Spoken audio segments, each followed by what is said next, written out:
Hello, everyone. Very warm welcome to this session of the series on serverless on AWS.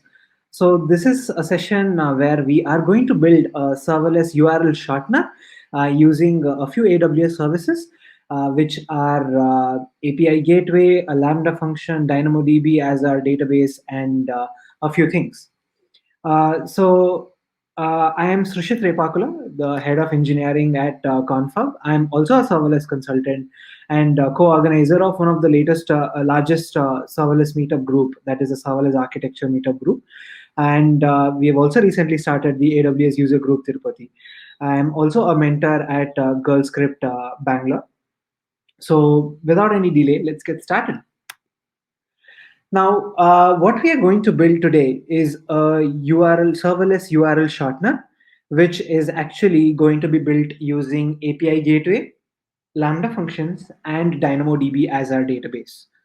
Now, as with the course of this session, what we will be doing is we will also try and remove the Lambda function from our architecture and just have API Gateway and DynamoDB as the only two services that we are going to consume and try to build a URL shortener out of it. For people who don't know what is a URL shortener, it's just like what a Bitly is. We create a shortened URL for something that is very long, and whenever someone tries to hit the short URL, they will automatically be redirected to the longer URL.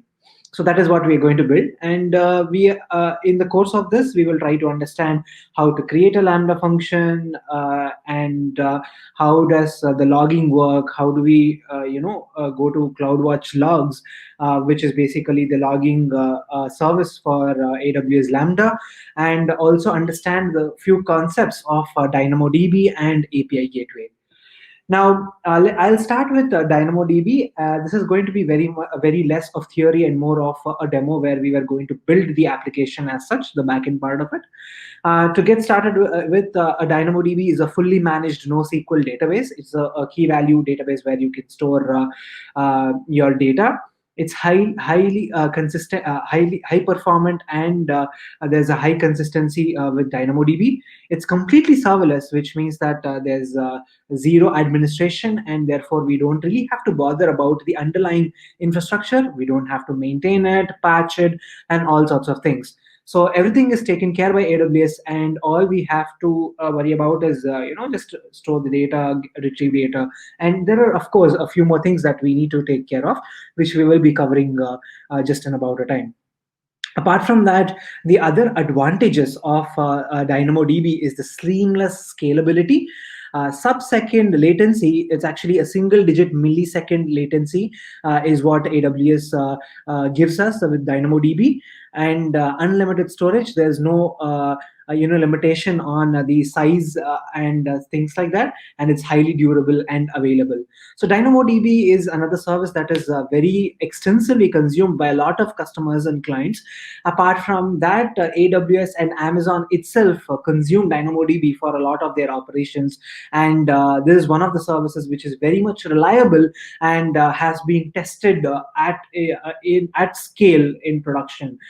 We can assume, if Amazon is using it for that scale, it should be one of the best services that is available, and that is what we have with DynamoDB. And we will see how we can get started with it and how to create data into DynamoDB and how do we retrieve from it.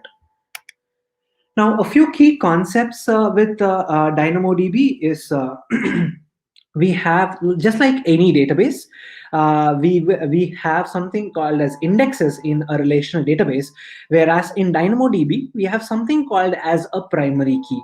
Now, when we are creating a DynamoDB table, we will have to specify the primary key, which again, while we are creating the DynamoDB, I will explain once again what this is and how it is. There are two kinds of primary keys.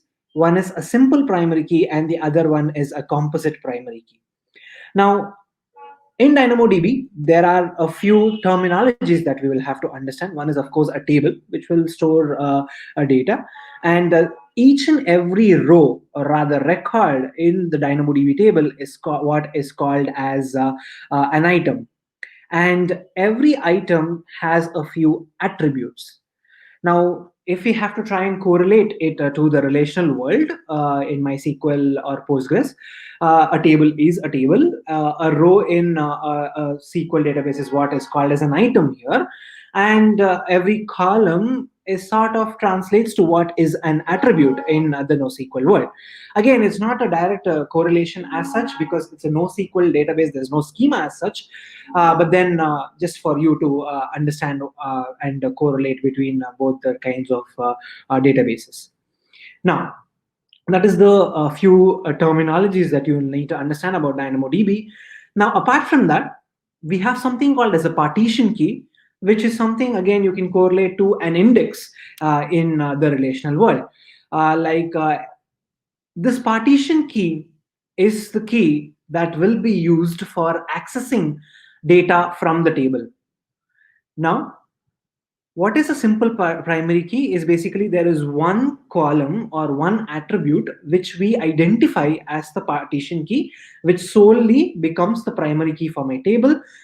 And then there is something called as a composite primary key, which is basically a combination of something called as a partition key and a sort key. These two, there are two attributes which together become the primary key. And as what it is in the relational world, the indexes have to be unique. The same thing holds good here as well. The primary key has to be unique across the table. And therefore, if we have a partition key that is a simple primary key, partition key as the primary key, then every attribute in the every item in the table has to be unique for that particular column. And if it's a composite primary key, then a combination of partition key and sort key together have to be unique, and that makes our table as the primary key. While we are going further, I will explain with a little further with a few examples. Now, apart from primary key, we also have something called as secondary indexes. So primary key is sort of the primary index, and then we have the secondary indexes. Now, with DynamoDB, one thing that we'll have to keep in mind is the way we write data is basically how we want to read it. Whenever you're modeling data for DynamoDB, the very first thing that we will have to do is sit down and understand what are the various requirements and try to understand what are the various access patterns for my data. So that let's take a simple example. You have a shopping cart application where customers can come in and then they can purchase some items and some kind of a shopping application. Now, to take an example of the primary key, we could always have, where we have a simple primary key, we could always have the customer ID as our partition key, because every customer is going to have their own unique ID. So it can become our partition key. Now, an example for the composite primary key is, let's say, for example, we have a table to store all the orders. And for a given order, for a given transaction, there is a possibility that I might purchase multiple items, right? Wherein I can purchase item 1, 2, 3 in a given single transaction or a given order, one single order. So therefore, what happens is every order will have one order ID, but every item will also have its own item IDs. Now, we can, in the orders table, we will not be able to make the order ID as our primary key, because there is a possibility that there could be multiple items that can be bought in a single order.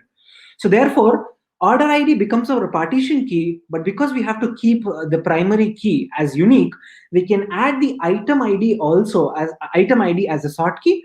Therefore, these two together, the partition key, sort key, which is basically the order ID, and the item ID together become a unique key, becomes the primary key for our table.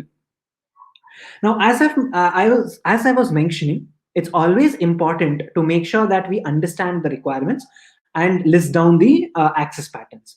The main reason for that is because the only way we can query our table for data is via the primary key. Unlike the SQL world, the relational world, we cannot have the queries that can be run on different columns. In the SQL world, let's say, for example, you have a users table, you have user ID, name, email ID, phone number, and stuff like that, right? You can have the index on the user ID or email ID, but it does not stop us from querying on top of the phone number column. You can always say select star from users where phone number is equivalent to 1234, although phone number is not my index, right? But that is not possible with DynamoDB. In DynamoDB, we will only be able to query if we know what is the primary key. So that is the sole reason we need to first understand the access patterns, our read patterns, so that we can design, model our data in such a way that I always know what I'm querying for.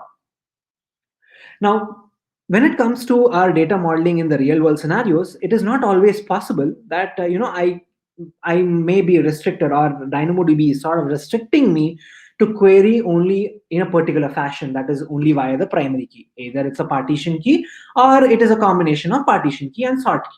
That's sort of a setback or a limitation from an application perspective, right? Therefore, DynamoDB has a feature called as secondary indexes, wherein you can add multiple other indexes on top of the same table, giving us the flexibility to go ahead and query on different sorts of keys, either the partition key or a combination of partition key and sort key. Now, with secondary indexes, there are two concepts.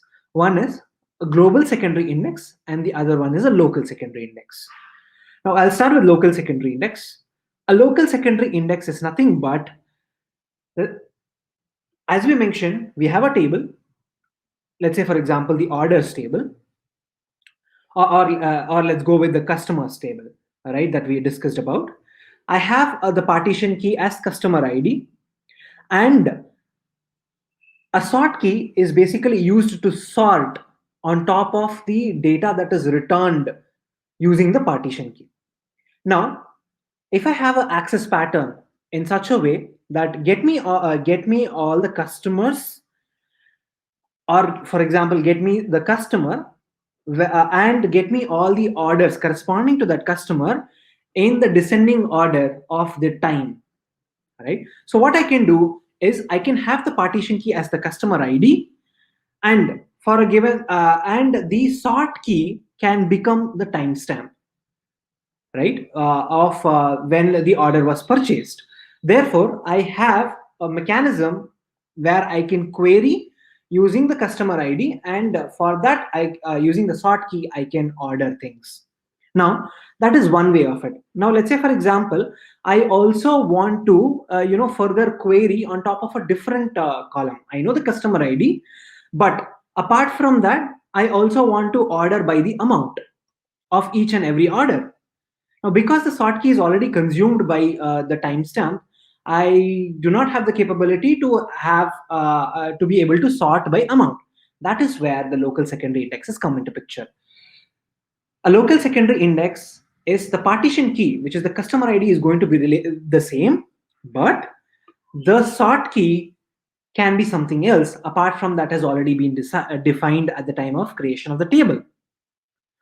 So I can have a partition key as the customer ID, and sort key, the main sort key, as the timestamp or the ordered at, and I can have a local secondary index on the amount attribute. Therefore, giving me the flexibility to not only query for customers and ordering it by the ordered at, also giving me the flexibility to order by the amount. That is where the local secondary indexes come into picture. The second type of secondary index is basically the global secondary index. The global secondary index is where we can define a new partition key and sort key altogether that is different than what it is in the primary key, the definition that we gave while creating the table. And one example that we can take here, again, rely whatever we have been discussing right now. Let's say, for example, is a customers table. It has the customers, and it has a set of for those customers, it has orders also, the list of orders that the customer has made, and of course it also has the amount and the ordered at. Now, the first use case where we talked about was the case where my access pattern is I know the customer ID. Now, get me all the other information, basically all the orders or anything like that. Now, for me to be able to query the data based on an order ID, I will not have the capability because without the customer ID, I'll not be able to query. Now, let's say our access pattern is in such a way that I want to get the details given an order ID. That is where you can add a global secondary index with the partition key as the order ID, and therefore giving us the capability to not only query by the customer ID but also query by the order ID. So I hope these key concepts of DynamoDB is clear. And of course, while we start implementing the serverless URL shortener, you will get it a little more clear of what are these keys. We will of course not be using all these things. We will try and create a global secondary index, and of course we will also have a partition key, which is a must when we are creating a DynamoDB table.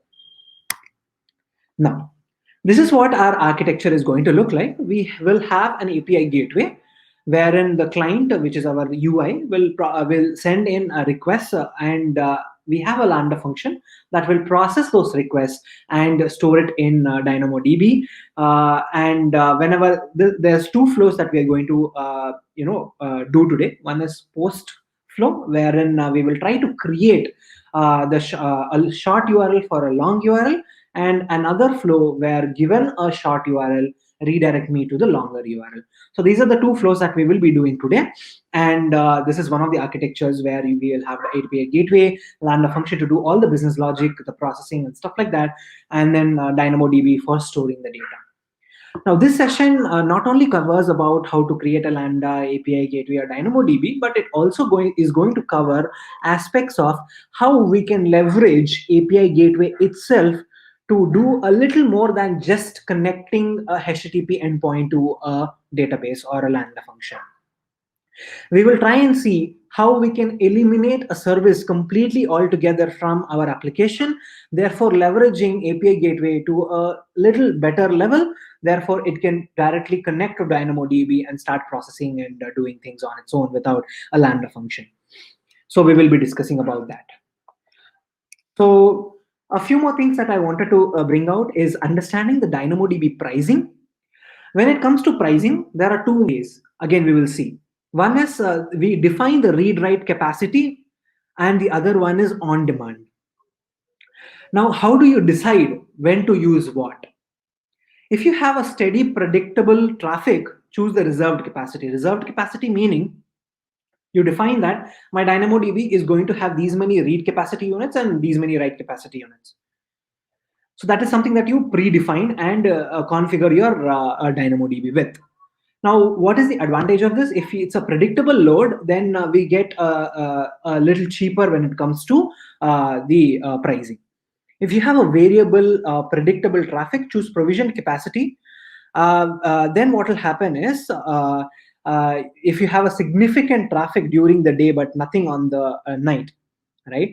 Now, let's say a lot of applications, there is a possibility that nobody's going to use it in the nights, right? Let's say, for example, a ticket purchase platform, which we discussed in the previous session, where highly unlikely someone is going to, utilize it in the night.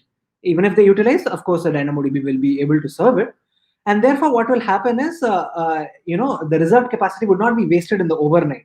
Therefore, we are not reserving it all 24/7, but rather a provisioned capacity so that we can save the amount.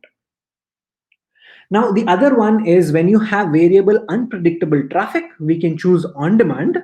Now, if we don't know how the traffic is going to be, and this is one of the things that most of us would get started with, because we really don't know how much is the traffic going to be, how are people going to perceive the application, and we really don't want to get into all this planning as such in the very beginning.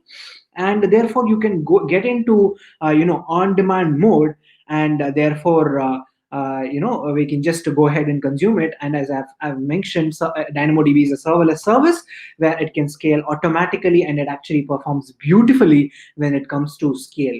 There's more scale, it can actually perform even better. Now, enough of the theory part. I'll get started with the demo, wherein this is the. If you can just follow this QR code, you will land into that particular GitHub repository of mine, where it has all the necessary code that we will be going to use as of today. So this is the GitHub repository. And of course, if you guys find it useful, you can always give it a star, and of course follow me. And this is one of the ways that you can let me know that this session has been useful, and you were able to try it out and stuff like that. That'll be really one way of feedback for me. Now, so what we will do is let's go ahead and log into our AWS console.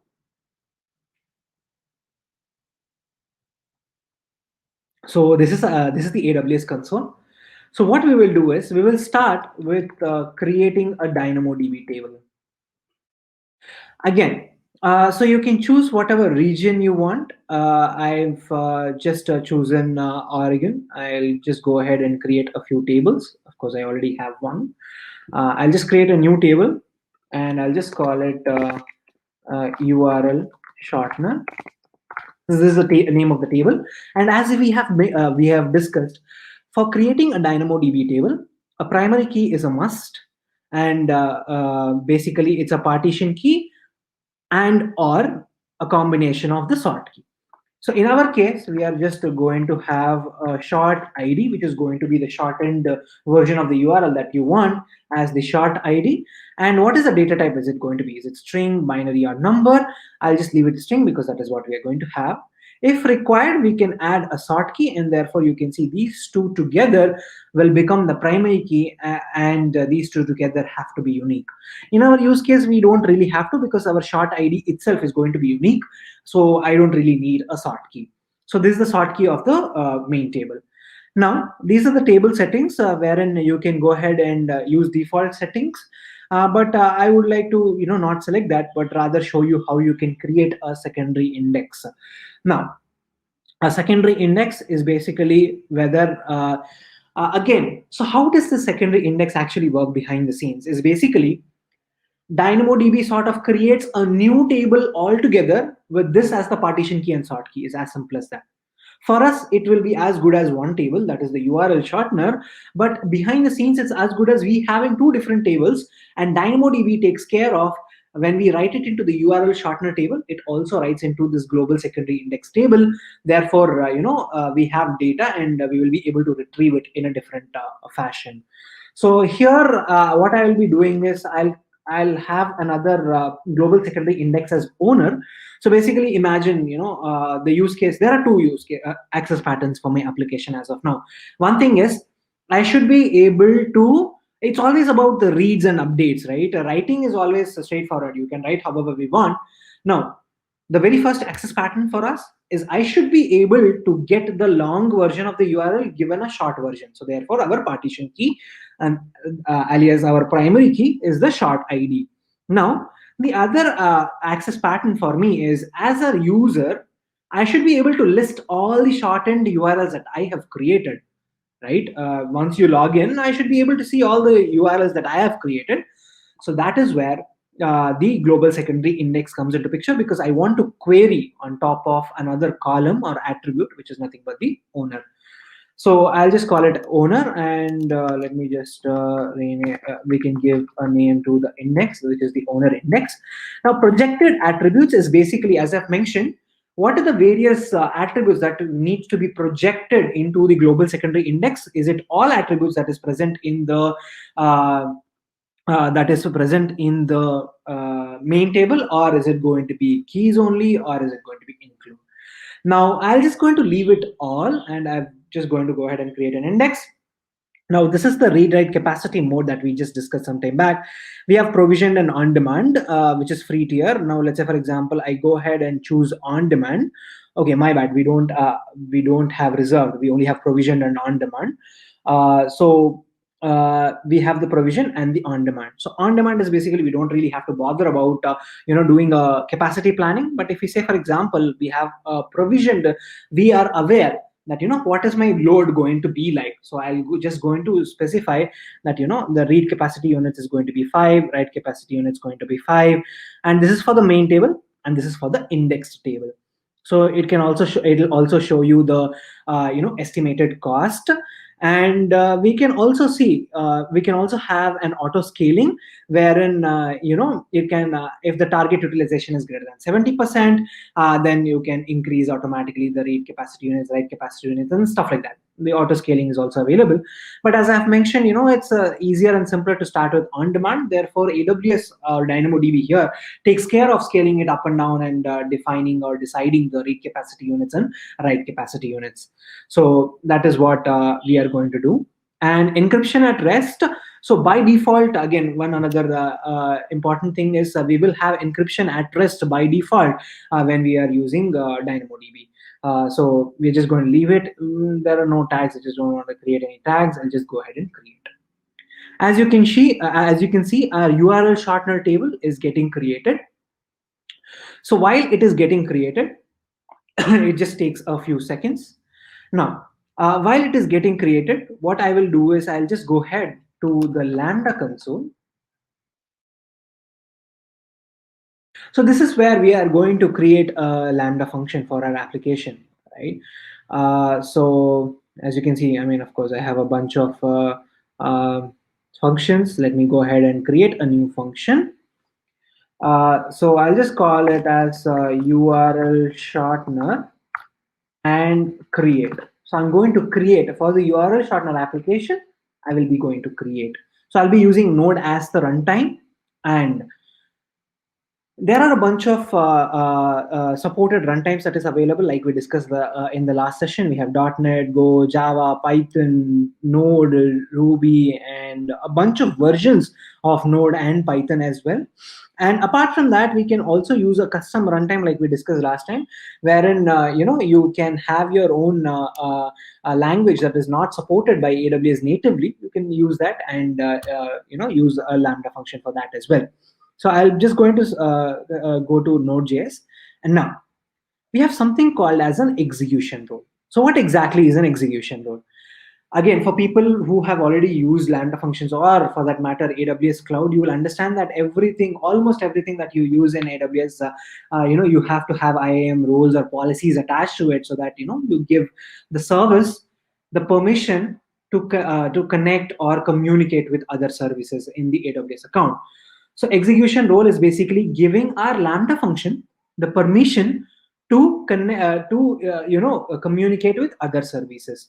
So there are three options available: create a new role with the basic Lambda permissions, use an existing role, or create a new role from the AWS policy templates.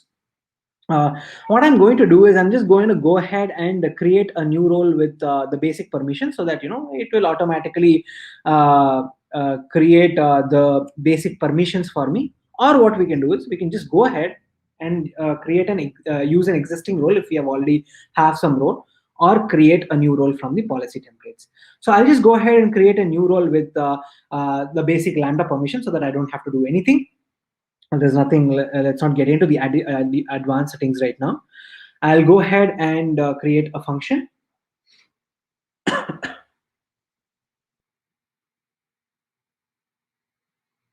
Okay. Yeah. Yes. So we have successfully created our Lambda function, and you can see we have something called as index.js file. We are using Node as the runtime. Now, one thing that there are a few things that I would like to mention is the runtime settings. That is something that we have seen. Again, for people who are getting started with Lambda function, so what exactly is a handler? So handler is nothing but a starting point that we are defining for AWS to understand where to start the execution of the code. Now we have the index.js file. So the first part of this is basically the name of the file, and the second part is basically the function, name of the function where I have to start the execution. So it's as simple as that. You can have multiple files, and in the same file you can have multiple functions, and therefore we are just defining or configuring, letting AWS know where to start our program. It's going to get inside the index.js file, and in the index.js file get into the handler function and start executing the code. So layers. So what are layers? Again, I'll not be focusing much on the layers, but just to give you an understanding of what is a layer, is basically a layer is nothing but a mechanism for us to share a common piece of code or modules across Lambda functions, so that it does not we don't really have to deploy it every single time. Again, layers is something that we will be discussing in one of the upcoming sessions. We will see how we are going to consume a layer and stuff like that, and why it is helpful, useful, things like that. We will be discussing that. And so yeah, this is the Lambda function that we have created. Now what I'll do is I'll quickly go ahead to the GitHub repository. I've cloned it already, and here you can see we have shortener with Lambda functions, and here I have a create short URL. Just close all the others so that it's not confusing. Now here I have a create short URL. What this is going to do is basically, I'll just copy paste this in our Lambda function, and I'll just click on deploy. It just takes a few seconds to deploy, and it is deployed. Now, let me explain what I'm doing here. So every Lambda function has a two parameters two parameters that is passed by AWS.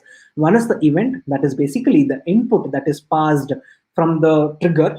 As we have already discussed, a Lambda function is nothing but triggered. There are n number of triggers. We will see one of the triggers, that is API gateway, is something that we're going to build today.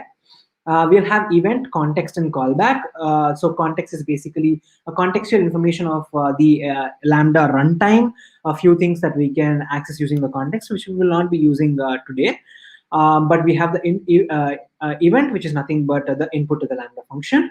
So whenever we are going to create a new short short URL, we are going to accept the short URL and the long URL from the input, and we're going to use the AWS SDK for Node.js and the DynamoDB of it. So we're going to do DynamoDB.putItem. So putItem is the function that helps us write data into DynamoDB.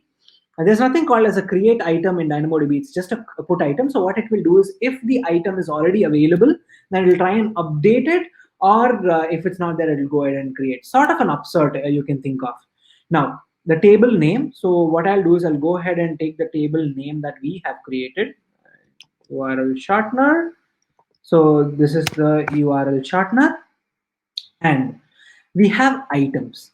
So basically, we discussed, right? An item is nothing but a row in the NoSQL world. Now, what are the various columns that needs to be there, and what are the values of each of those columns? Now, this is what is called as a DynamoDB JSON. And what it does is, the key signifies the data type of the value. So the short URL is going to be a string. So therefore, it is the key is S, and the long URL is also S, and the owner is also S. So so the key is nothing but the attribute name, and the value is going to be a DynamoDB JSON with the key being the data type, and the value being whatever value we want to store it as. Now, for the beginning, what I'm going to do is, I'm not really going to accept the owner from the input itself. I'm just hard coding it as owner for now. We will, as and when we build our actual application, we can replace it and get it from, Cognito, from the authentication, or, it can be passed from the UI. We can do that later, but for now, I'm just going to hard code it as an owner. And what I'm doing is, I'm waiting for using promises to wait until the put item is successful, and then I'm returning a successfully created short URL as the response. Now, I'll just copy paste this because I had changed the name of the table. Let me paste it here. Now I'll deploy it. Now let me go ahead and click on test. So here is how you can test. Of course, whenever we are going to trigger a Lambda function, we'll have to pass an input, right? And in this case, we have the short URL. Let's say, for example, the short URL is test, some random value. The long URL is, let's say, for example, https aws.amazon.com. I don't need another third key. So I'll just remove all of this, and I'll go ahead and click on create. Now, I'll click on test. What do you guys think? Will it succeed or not? Of course, it will not succeed. Why? The reason being, as you can see here, the ARN, that is the IAM role that was created, is not authorized to perform a DynamoDB put item on this particular DynamoDB table.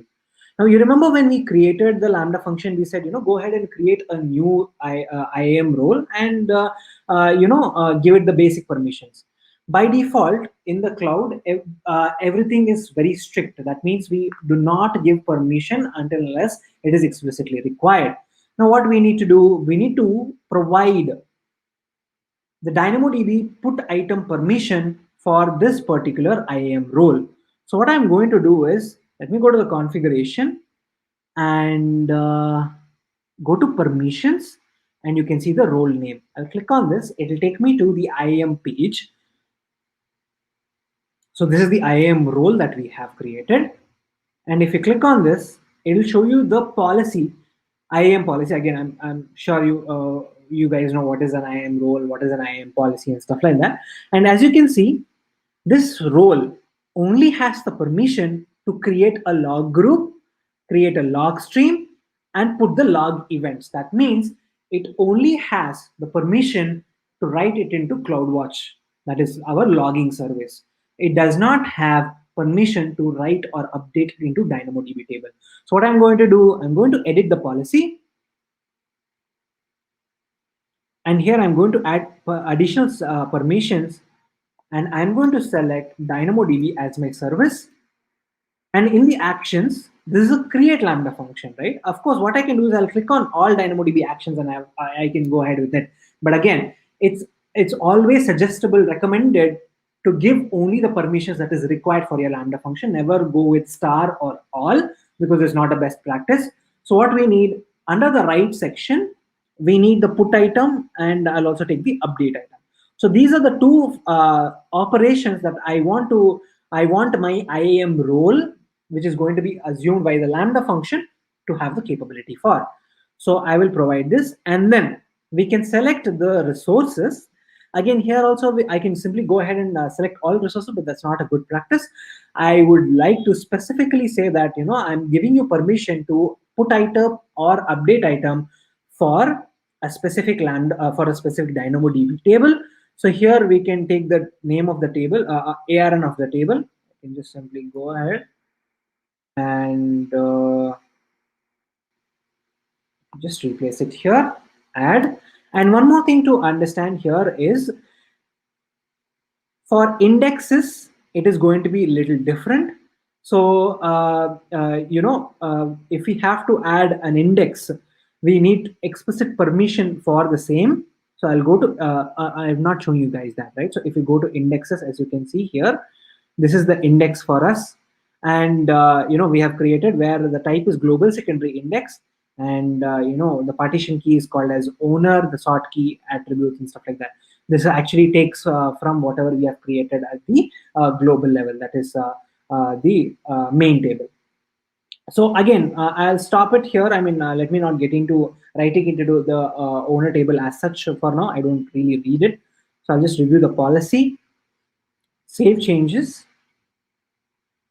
So now the policy has access. Oh, what happened? Okay, my bad. Yes, Jason. So as you can see, now it has put item, update item for the URL shortener table. Now what I'm going to do is I'm going to go to the Lambda function, go to the test. And this is something that, it happens if you test immediately. Okay, let us try to test. Okay, it was successfully able to write it into our DynamoDB table, but how do we validate that? Let's go to DynamoDB, let's go to items, and let's just refresh. Wow, so we have here, we have a short ID, which is the shortened URL. We have the long URL and the owner, which is owner. Now I can just click on this, I can see whatever it is. Now this is the tree structure. I can also go to the text structure wherein I can have it as a JSON. If I click on DynamoDB JSON, so this is what it is going to look like. Now, because it is completely, NoSQL, I can go ahead and insert a few more things. Now, let's say, for example, I can insert a new attribute here, and there will not be any problem. Let's say, for example, I'll remove it. And these are the various data types are supported from DynamoDB: string, binary, number, string set, number set, binary set, map, list, boolean, and null. These are the various data types that is available as a part of our DynamoDB. So now let me just cancel it. So we were able to successfully create an item into our DynamoDB table using our Lambda function. That's the first part. Now, what is the second part? The second part is I would like to not do it from the Lambda console where I click on test, but rather do it via an API, correct? So this is where this add trigger comes into picture. Now, as we discussed in the last session, there are so many triggers that is available as a part of our for our Lambda functions. As you can see, quite a few, in fact. Now, API gateway, IoT, load balancer, CloudWatch logs, code commit, I don't know, DynamoDB itself, then Event Bridge. So many are there. So what I'm going to do is I'm going to use API gateway, and the API is going to be, I'll create a new API. It's going to be a REST API. It's not an HTTP API. So with API gateway, there are actually, okay, I'll show you the list of various APIs. I mean, the kind of APIs that can be created using API gateway. If you go to the API gateway console and click on create API, just a second, it's loading. Just click on create API. You can see there's something called as HTTP API, WebSocket API, REST API, and REST API private. So these are the kinds of APIs that can be created as a part of our API gateway service. So HTTP API is pretty recent. It does not have all the features. It's not full blown. It's a cheaper, faster version of what a REST API is. It does not have all the capabilities that a REST API has. And then we have a WebSocket API. WebSocket API is for building real-time communication. Let's say, for example, the server also wants to push updates, like a two-way communication, right? We know what is a WebSocket API. And then we have a REST API, which is what we're going to consume today, and there's a REST API private also available. So either you can start building it from here, or if you go to the Lambda and while we are adding the trigger, you can create a create API. I'm going to leave it as an open API for now, or there are also three possibilities, that is using IAM and API key as the other two options. Now there are a bunch of additional settings. So this is basically our Lambda function name. API name. I'm just going to call it as URL shortener. It's not going to be specific for create API only, because we'll be creating a get API also. So it's just going to be a URL shortener. The deployment stage is going to be dev, and course and enabling metrics. I just don't want to do it by anything. Okay, let's leave it as is. I just click on go ahead and create it, add it. So now we have successfully added a trigger for our URL shortener create Lambda function. So I'll just click on this, and we should land on the API gateway page. As you can see here, it has already created a resource. Again, with API gateway, we have something called as resources and methods. So resources, you can try and you can imagine it's sort of a main route, various routes that you can have as a part of your API. So this is the route, and methods. So there are basically a bunch of methods that can be created. Let's say, for example, create method. I can have a bunch of methods that is possible that I can create. Now, the first method that we want is the post method. I'll just go ahead and create a post. Now, the integration type is a Lambda function. So, of course, I want to create a post request and integrate it with the Lambda function. So, the Lambda function US West 2 is our region. What is the name of our Lambda function? Let's just copy this and go ahead and paste the same here and click on save. And what it's saying, now this is a pop-up. So what it is saying? It is saying that we are okay with giving permission for API gateway to trigger our Lambda functions. As I've mentioned, by default, everything is isolated. We have to add more as and when we want to give permissions. We have to add it to the IAM roles and stuff like that. So I'm just going to give my API gateway the permission to trigger my Lambda function. So now it has the permission to trigger my Lambda function. Now you can see there are four things here. On the left-hand side, we have the client, which is our HTTP, our UI, which may call. And when it is calling, we have, before it reaches the Lambda function here, we can perform some transformations. That is where the API gateway will come into picture.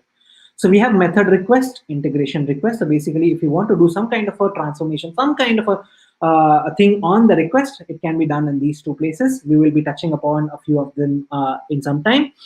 And once the request is sent to the Lambda function, from the Lambda function we get a response. If you want to manipulate that response, add some headers, remove something, change the response and stuff like that, that is where you use the integration response and method response for. So let us keep it simple for now. I'll just go ahead and click on test.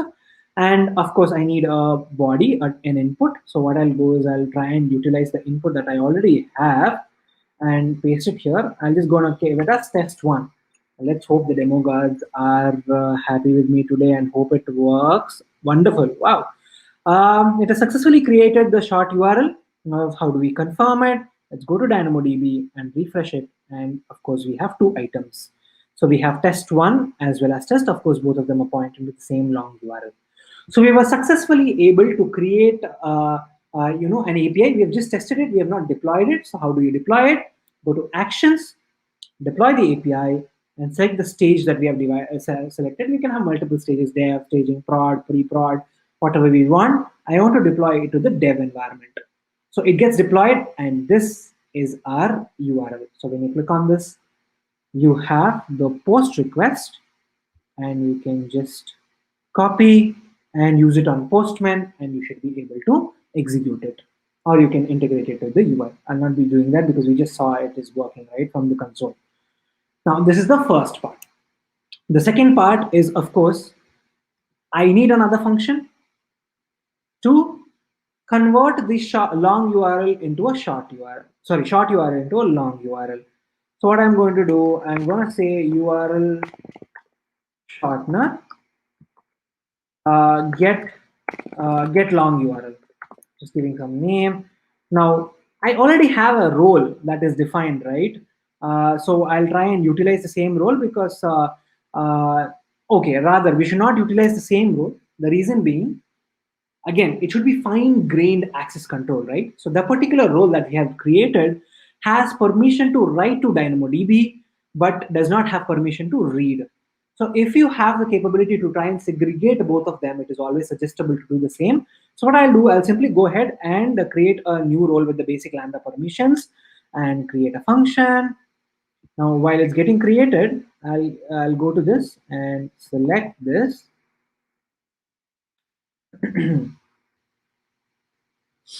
It's getting created.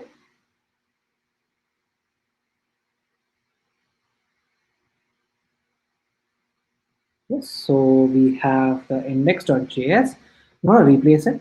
Let me quickly explain it to you guys what exactly is happening here. So we have a short URL that we're getting from the input, and we have to go to the DynamoDB table. Okay, what is our DynamoDB table name? It is URL shortener. I'll just replace this. And this is the get item, the access pattern that we were talking about. The key is nothing but the partition, the primary key. So what does the primary consist of? It is the short ID in our table, and it is of type string, and the value is something that we're getting from the input. Now, once we get it, we're going to return redirect rather. If you guys understand how the redirections work, then we have to return the status code 302, and in the headers, if we add the location and tell them where they have to redirect, the browser will automatically redirect. So this is what it is going to be. I'm just going to click on deploy and of course test. And the assumption is we are going to request for short URL and it is test. And I'm just going to get long URL, create, and test. What will happen? Of course, it's going to fail. Reason being, the IAM role that we use does not have permission to perform the get item operation on this particular table.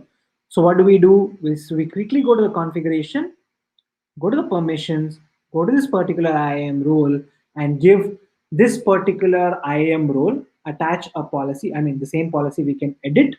We'll edit the policy wherein we provide access for for Lambda function to connect to DynamoDB, and in that in the list API. Okay, it's not a list function. I mean, I want to perform a read. What we want is actually a get item. So this is what here it is. And for what resources? For this particular DynamoDB table. Let me quickly copy that.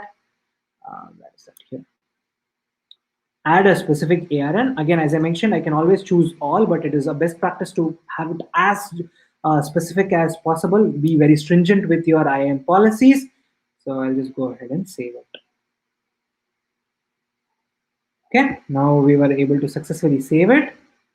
Now let me quickly go to the JSON, and you can see it. The IAM policy now has permission to perform the get item on DynamoDB for this particular resource.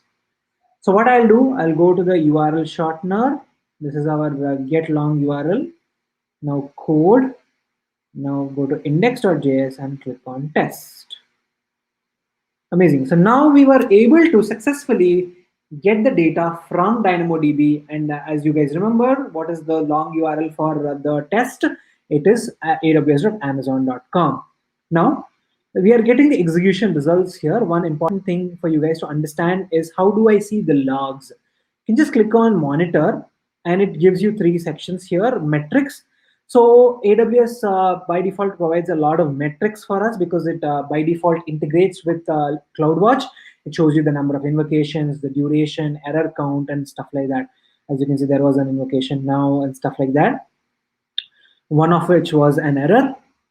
And we have a bunch of other metrics that is available. You can click on logs and click on view logs in CloudWatch.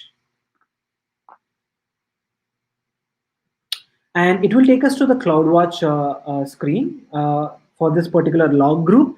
So basically, for every Lambda function, one log group is created, and this is that log group that we are seeing. The log group is the name of the is nothing but the name of the Lambda function, and then we have a bunch of log streams.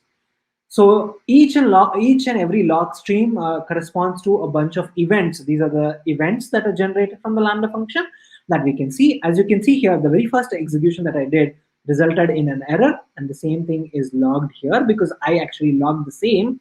And then we also have the second request where I'm logging the response from DynamoDB, and you can see this is what the response from DynamoDB comes as.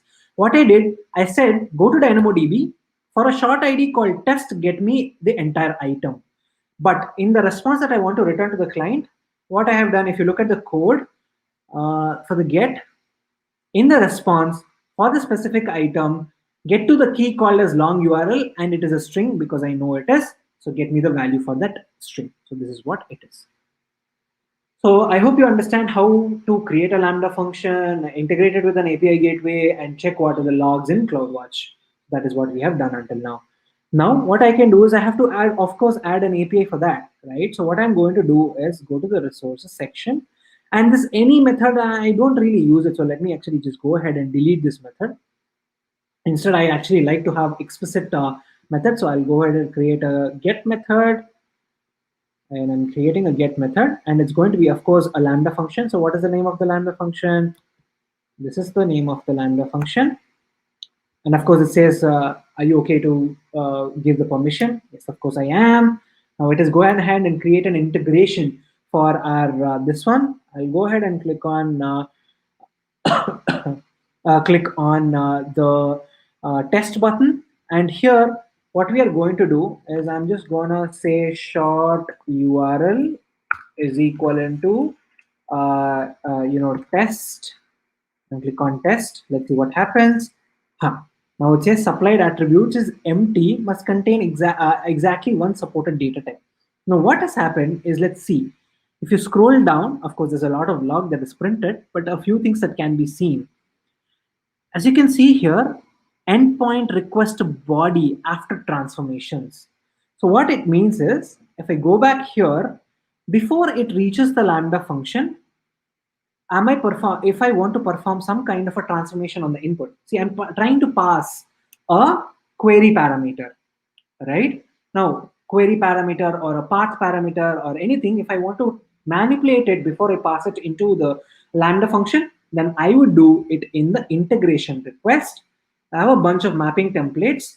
And here, what I'm going to do is going to create a new mapping template with the content type as application slash JSON. That means when I'm going to get a request which is of content type application slash JSON, perform something.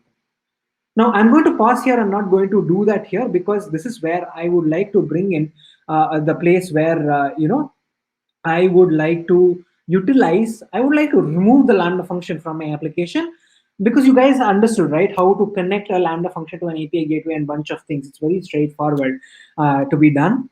So I'll not. I'll pause it here with the with the constraint of time, and rather let's get into the next step. Of course, what you can do is you can have a mapping template, and then you can simply go ahead and trigger the Lambda function, deploy it, and you have an API. Boom, you have it the API available. So what I'm going to do is I'll just pause it here. I will talk about how I can eliminate the entire Lambda function from our architecture. So what I'm going to do is I'm going to create a new resource, and I'm just going to call it as direct DDB. That means I'm going to directly connect to DynamoDB, create a resource. Now here, I'm going to have the same method again. I'm going to have a post method. Now, as you can see here, what I'm going to do, I'm going to eliminate the Lambda function. See, in most of the applications, very basic ones, what happens is people use Lambda functions to transport data from one place to another. Basically, whatever the input I'm going to get, I'm trying to transport it and store it in DynamoDB. If you guys can see here in the create short URL, I'm doing absolutely nothing in the Lambda function. All I'm doing is I'm trying to call the AWS SDK, the DynamoDB SDK, right? That's all, nothing much. So why do I need a Lambda function in that case? Can I leverage the API gateway as such? Of course, yes. So you can connect your API to an AWS service. Now, what is the region? We are in Oregon, which is nothing but US West 2. So I'm going to say US West 2. And what is the service? As you can see here, these many services can be directly integrated to to an API gateway. It's not required that I have to go via Lambda function every single time when I'm using API.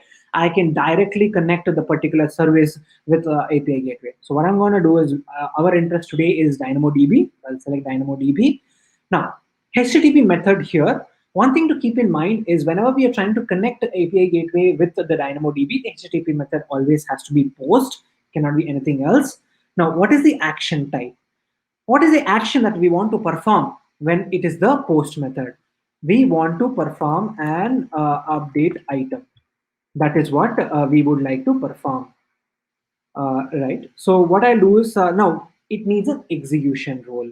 So what exactly is an execution role? Like we have discussed in the Lambda function, it needs a permission. API gateway needs permission to connect to DynamoDB, right? So how do I know that? I have to go ahead and create a new role.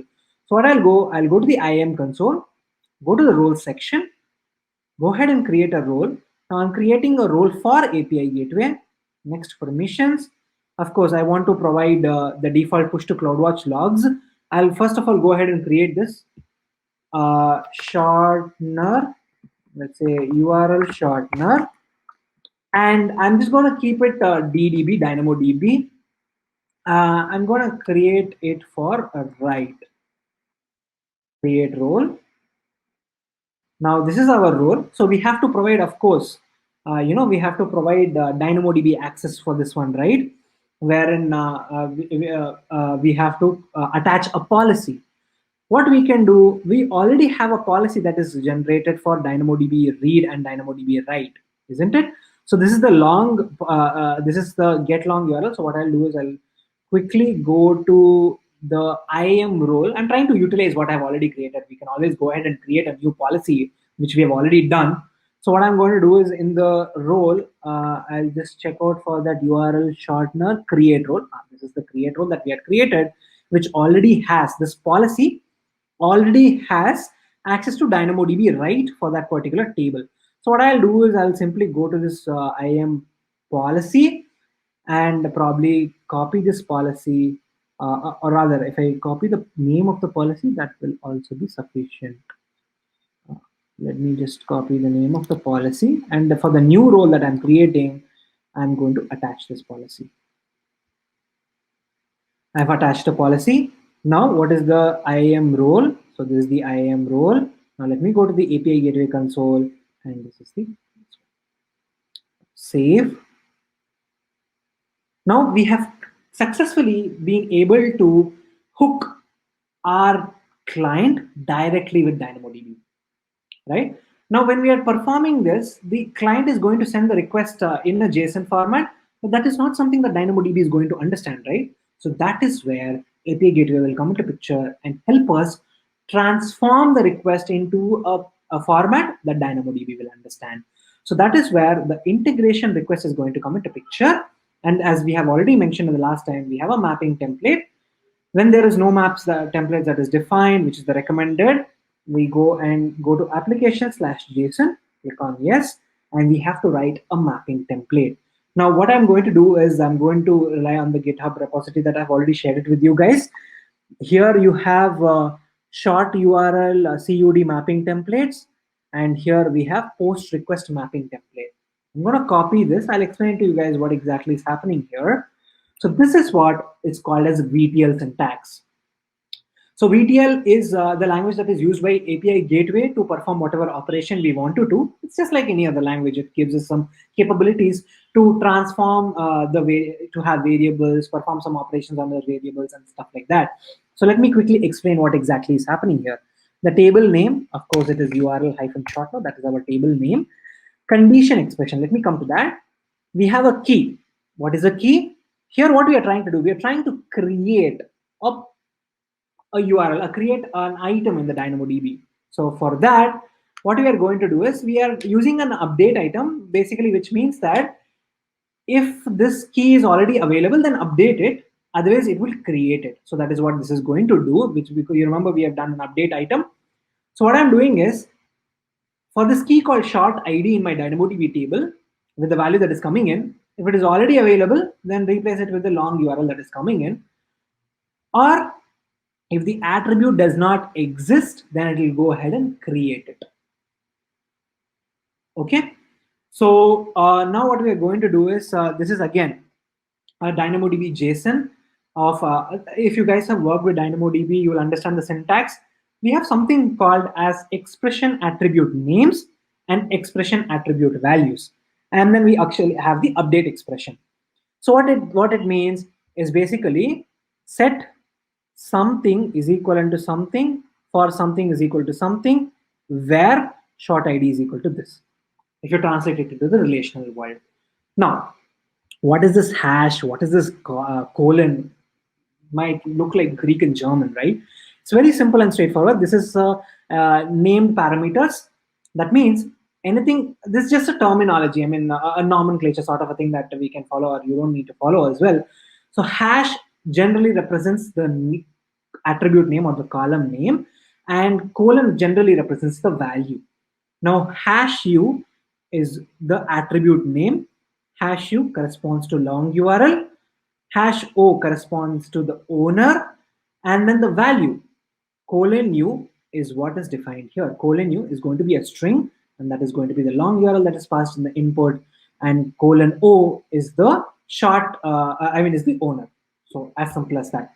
So this is basically trying to convert the JSON that we were passing, long URL, short URL in the input, to something that DynamoDB can understand. And that is where API gateway is coming into picture. That's what the Lambda function was doing, right? It was just converting the input into something that DynamoDB can understand via the SDK. Now, we were trying to eliminate that completely and rather use API gateway itself here. I'm going to click on save. Okay, let me just copy this because it has the updated table name. I'll click on save. Now I'll go back, and this is basically once I get a request from the client, before I connect to or connect to DynamoDB, I'm performing some operation. Now I'll go to test, and in the body, I'm going to say the long URL. Let's say, for example, https amazon.in, and then we have the short URL as let's say, for example, Amazon, and of course we have to pass the owner. I'm just going to say it is contest, and as you can see, it gave me something, right? It says attributes, long URL, short ID, owner. it's not really understandable by my client, right? So this is what is sent to the client with status code 200. And as you can see, the latency is 66 milliseconds. This is something that we had discussed, right? If you guys remember, it is sub-second latency that DynamoDB gives us. And here with the Lambda function out of the picture, we don't even have to have that extra hop to go to Dynamo Lambda function. And then like we discussed in the last session, no cold start, no warm start, nothing. API Gateway directly can access DynamoDB as is. So therefore, giving us even better performance. Now, what will happen is I have this as a response. This is not really understandable for my end client, right? My UI. So that is where this integration response will come into picture. Now, it already has saying that, the if if I get a status code 200 or anything in the range of 200 from DynamoDB, this is a regex pattern for 200, anything with start with 2. What I'm going to do is basically add a mapping template saying that if I get, so mapping templates are basically a mechanism that API Gateway gives us to transform data from one format to another, or one structure to another. So what I'll do, again, I'll go here and you can see here, I have post response mapping templates, 200 response. I'll just I'll copy this and paste it here. I'll explain to you guys what exactly this is. Let's save it. Let me first show you what happens. Let me go to test and Amazon one, Amazon.com, or let me say Amazon Global, or US, for example. And click on test. Now you can see the ID, URL, and owner has come, but there's no value. Okay, why is that? Okay, the reason being, of course, my bad. I have copied the wrong keys. I mean, it has the wrong keys. Here instead of ID, we defined it as short ID, and instead of URL, it is called as long URL. We save this. Let me go and let me click on test. Let me test. Now you can see it was able to transform it. Now, what exactly is happening here? So this is the short ID. That's what we defined in the DynamoDB table, and this is the long URL. So what it is doing is, if we go back to this diagram for clearer understanding, the request we transformed before connecting to DynamoDB, we got some response from DynamoDB, and we are transforming that response into something that is more human readable or client readable, right? So that is what is happening. I am setting a variable called DDB response. This is the VTL syntax. $input dot path dollar. So what this means is basically whatever is the DynamoDB response, store it in this variable called the DDB response. And this is the JSON that is returned back to the client, to the next stage rather. So we have something called as ID. We have the URL. Okay, what I'm going to do is, let's say, for example, we call it as the short URL from a client perspective, long URL, and the owner. Right? So this is what is returned, and that is what we see here. I hope you guys understood what is happening here. So we are able to directly connect API gateway to our Lambda function, and using VTL, we are able to transform the request. So VTL has a bunch of capabilities that can be performed, wherein it can transform it can do JSON stringify and arrays, loops, if conditions. It has a bunch of things.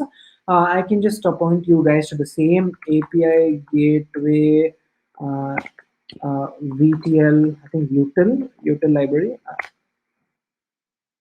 Let me try this. Yes, this is the one. So API, yes, these are the various. Okay, this is not the exact one. Just give me a second. Sorry, my bad.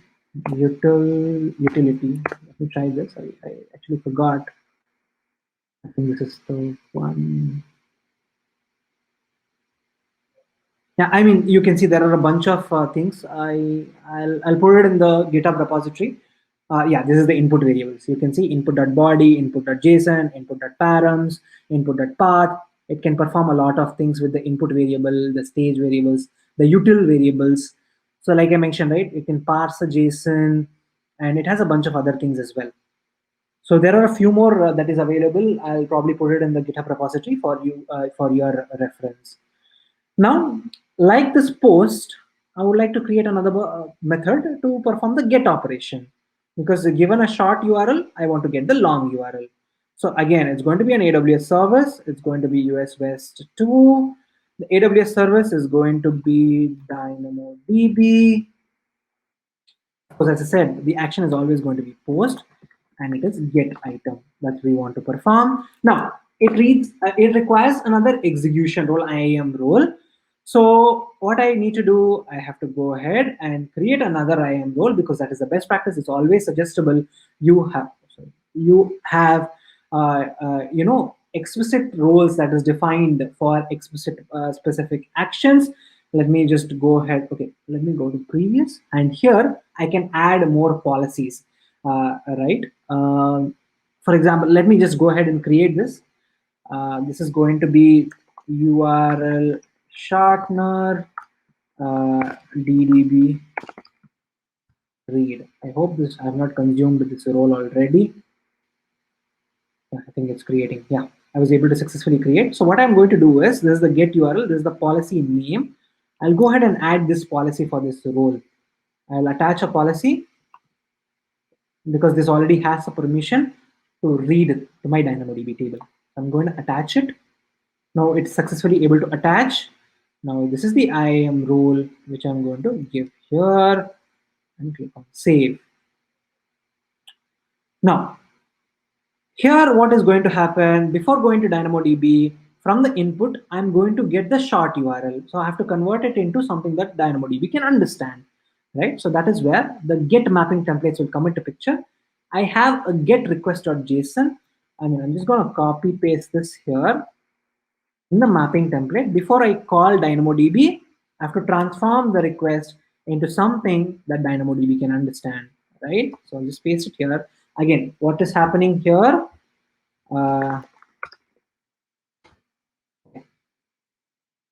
Okay. I think I've made a small mistake here. URL shortener, shortener, save. Actually, what is happening here is I'm expecting the short URL to be a part of the path, but I have not defined that here. So what I'll do is I'll go ahead and create another resource. Create a resource where inside this direct DDB, I'm going to accept the short ID. Now, this is the short ID. Now, enable cards, enable. So because this is something that is a variable, right? So I'm expecting it to be available. So of course, now I'm going to create a method inside this, which is going to be the get method. Yes, and the same thing, AWS services. Basically, if you guys remember how Bitly works, it's going to be Bitly/123, right? So it's in the path. The same thing is something that we're going to try and replicate it. So DynamoDB table, and it is going to be method post. This is going to have get item, and the IAM role is this. I'm going to save it. Yes, now we have it in the path itself. Now when we go to the integration request, the mapping template, add a mapping template. Of course, if you guys want to pass it as a query parameters, of course you can do that as well. Wherein you can use the $input.params. I mean, something that is defined here. $input dot. I mean, if you go through this documentation, you'll understand how to get the various parameters. So in the params, you can use the path, or you can use the query string parameters as well. That is also possible. So in the path, I'm going to have the short ID, because that is the one that is defined here, short ID, and the table name. What is the table name we have? It is URL shortener. Let me click on save. Let me go back and click on here. What is the short ID? Let's say, for example, we have Amazon. I hope it works. Of course, it does not work. Okay, my bad. If I go back to the integration request, So you can see here, what is the partition key that we had defined? It's short ID, correct? So the key name was wrong. So I just changed it. Save, test. So what it was saying is the provided key element does not match the schema. That means you're trying to query on something. See, it's a NoSQL database, right? Even if I had another column called as ID, DynamoDB would not know it. It can only query via the schema, that is the partition key. So that is what it is complaining right now. Let me click on test. Brilliant. Now I'm able to, given a short URL, a short ID, I'm able to get the long version of it. But again, this is not something that is very much user readable. That is one part. And the other part is it is in status code 200. For the browser to understand and redirect it to a specific, this one, we need to return 302. So what I'll do is I'll go to the response. I'll copy this like what we did last time. We'll go to integration response. And here, what I'm going to do is when I get 200, okay, in the mapping template, I'm going to return this. So what I'm doing here, again, whatever response I'm going to get from DynamoDB is going to come here. And then here we are checking if if there's a key called item. If you guys remember when we did the Lambda function way, this is our get long URL. This is the one. So the response is going to have an item. Inside that item, it's going to have long URL. Inside that, it's going to have S. So the same thing here, item, long URL, and S. Let me save it. Let me go back. Let me test and see if it works. I'll click on test. It's saying no data. Now, why is it saying no data? Because if you look at the response that I've said, I'm not returning any JSON, but rather I'm setting a header called location and I'm putting the long URL in that header called location. Now, of course, if you can see here, there's something called as location, https amazon.in. Of course, there's nothing that is coming here, but rather it is coming as a header here. So now if I just go back to method execution and method response, I'll just remove this and I'll add a new response code called 302, not 301, that is either of them are will work. I'm going to add a header called as location. Let's see. Go back, let me test. I hope this works. Okay, there's an internal server error. Okay, go back here.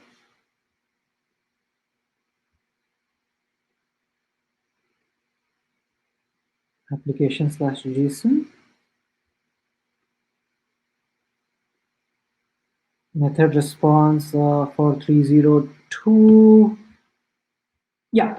So what we were doing is we were trying to get the location and we of course got this error, which is internal server error. So what actually needs to happen is first I need to define the method response so that I can map this method response for my integration response. So essentially what we have to do is we first have to configure this 302 at the location header.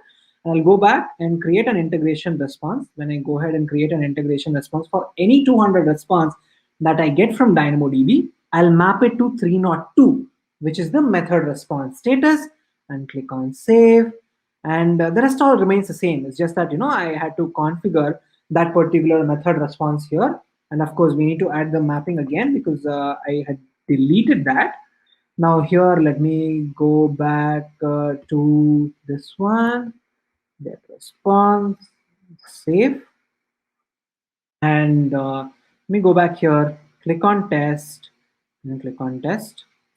Yes, now you can see that the status code of the API is actually 302. And in the location header, we have https amazon.in. So let us try and deploy this API, dev deploy, and hope it works. So we have deployed it.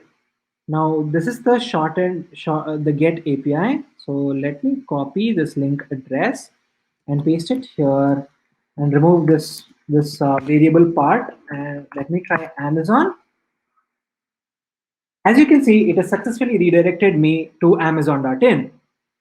We have successfully created a URL shortener where I just said Amazon and it redirected me to Amazon.in. Now, that is how, of course, we can add a custom domain. This is a longer version that the domain that API Gateway gives us, right? We can always have a shorter version of the same. We can have a custom domain API and like bitly.com, bit.ly. If you have your custom domain, you can use the same. But the whole idea here of this session is for you guys to understand how to create a Lambda function, use CloudWatch, IAM roles, and what is DynamoDB, how the partition key, sort key, the read-write capacity units, the on-demand, and the various terminologies of DynamoDB. Along with that, trying to understand what is an integration request, integration response, method response, how do they help us in building an API and stuff like that, as you guys have observed here, right? So whenever a request comes in, we can use the method request. Again, method request is one thing that we did not touch about, right? So this method request helps us to add authorization, perform some validations. Let's say, for example, I want to validate a request that comes in. I can have a request validator that is in place that can validate the request. And if the request is not in a proper format, there's something wrong is happening with the request, I can reject the request here itself instead of triggering my Lambda function from the API gateway to Lambda and performing the validations in the Lambda function. I can eliminate that altogether. And for malformed inputs, I'm not exposing my Lambda function, therefore giving me a little more flexibility in terms of security. And apart from that, let's say, for example, someone is DDoSing you with incorrect inputs. So what we can do is it's not hitting our Lambda function, and Lambda function, of course, can scale automatically, right? We're not unnecessarily charged for the Lambda function. Instead, the validations happen here itself, and we anyway have to pay for API gateway. There's no way away from it, right? We can also do the validation itself here. So that is where request validator will come into picture. We can also have an authorization. There are a couple of authorizations, as you can see here. One is IAM. You can also have a Cognito authorization, or you can also have a Lambda authorizer. That means you can have your custom authorization. So API Gateway gives us a lot of flexibility to perform a lot of things before even the request reaches our actual code in the Lambda function. So I hope it has given you guys a good picture about what is API Gateway, Lambdas, DynamoDB, and how do we stitch all of them together, and also understand how we can remove a Lambda function away from our architecture if in case that is required. So thank you so much for attending the session. If you guys have any questions or want to connect to me, you can always reach out to me on Twitter. I'm very much active on Twitter, LinkedIn. You can follow me on GitHub as well, and you can reach out to me for anything serverless or AWS. Thank you so much, and I hope this session was helpful and useful.